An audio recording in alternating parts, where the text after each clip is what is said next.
Hello, my name is Gordon Gillespie, and I'll be talking about the University of Cincinnati Legacy Program. Just a quick overview that since the University of Cincinnati Foundation, they just completed their second $1 billion campaign. So they now have had $2 billion in donations.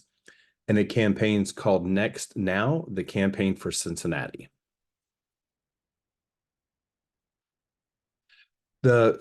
Also, just as an overview, the University of Cincinnati Foundation is kind of like a pyramid relationship with the University of Cincinnati Health, which is the healthcare system. It's a separate 501c3 from the University of Cincinnati and the University of Cincinnati Foundation, but the foundation does raise all the philanthropy dollars for the health system and for the main university system. And I am an employee currently at the university side. The foundation itself has 171 employees, which I found pretty staggering considering my college, we only have 140 permanent employees to provide education to over 3,000 students. But either way, the UC Foundation, they have several departments such as planned giving, alumni and annual giving. They have folks that focus on stewardship. For the College of Nursing, we have two individuals that are dedicated, one that's full-time, one that splits his time between four colleges of Allied Health Sciences, College of Pharmacy, College of Medicine, and the College of Nursing. At the foundation for the planned gift planning, or they call it gift planning, but it's the planned giving department, they have three individuals who are also all full-time. So they have three FTEs focused on that. The Legacy Society at the University of Cincinnati Foundation is known as the Herman Schneider Legacy Society.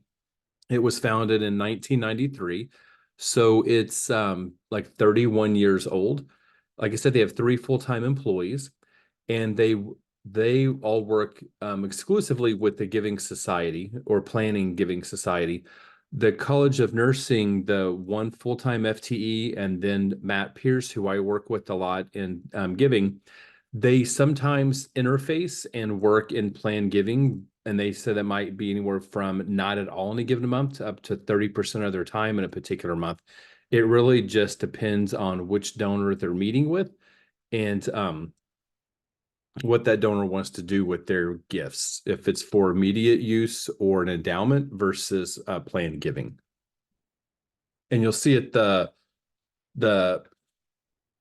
kind of the banner for this that they have different resources on that page, such as if you want to schedule a meeting with someone, if you want to get signed up for the free e-newsletter, or if you want to talk about free estate planning guide, or get a will packet, which I'm told that if you click that button, they'll actually send it to you to help give you language on creating your will. The Legacy Society does programming marketing. One of those is through the website, and that previous screenshot just kind of showed the top of that page where they have direct links, and then it has a lot of other information below it. They also provide language about kind of how to get involved and some like kind of perks, if you will, like you can pay half price for a course, get access to university library rentals and things like that. They do have a regular e-newsletter that goes out. And they said that if you click on the link, and it may come through just the University of Foundation generic email, and if you click on the link for the Giving Society or the planned giving, and you open it, then they know to send you written information by mail to give you more details, and they'll try to attempt to call you by phone if you click open that link showing that you have an interest in the email, because they do track that. Then they have various functions, and at those functions and events, they'll talk about general giving. And then sometimes they'll also talk about planned giving during those events. I don't think they go into a lot of detail, it sounds like. It's just more about, if you want to know more about it, let us know. And then he told me that the typical planned, when they look for prospects, they do data mining, and they do have a team that just does that data mining to identify who might be a planned giving prospect versus a principal giving, which they define as $1 million or more, or other types of giving. They said the typical person, usually older, And he said that somebody like my age, I'm 51 right now. He said somebody in their 50s, they do have a few of those persons, but it's usually people in their 60s and 70s when they're really thinking about their legacy. Um, they also are people that are in the middle of redoing their will, and they're starting to get a better idea about their assets and what they'll have to leave behind when they die. Says a lot of them tend to be single and have no kids, and they definitely all have a large amount of net worth. He explained, and then like the cultivation, they kind of really meet with those folks, and they'll start to develop them. They have individuals that, like I said, are just specific to that team, and then they have other individuals that will do the stewardship on the back end. So once the gift is done, they said that there should be more cooperation between the folks that are doing the giving at the college level with those that are doing the planned giving, but unfortunately they don't collaborate a lot because they kind of look at it as my prospect, that one's yours. So they are a bit hands off, but it said it would be better if they did a lot more coordination, because then they could really be talking about what are your immediate needs and what are the future needs for the college through a legacy. So in terms of the stewardship, it's not as much with the people that sign the gift with them. From the plan giving, it tends to be more of the college level. They'll say, yeah, this person, you'll learn that they gave, and they'll meet them for the first time. Then after that, they said they feel more comfortable about going out and just kind of maintaining a relationship so that they don't end up changing their will because they were loved and then forgotten, kind of thing.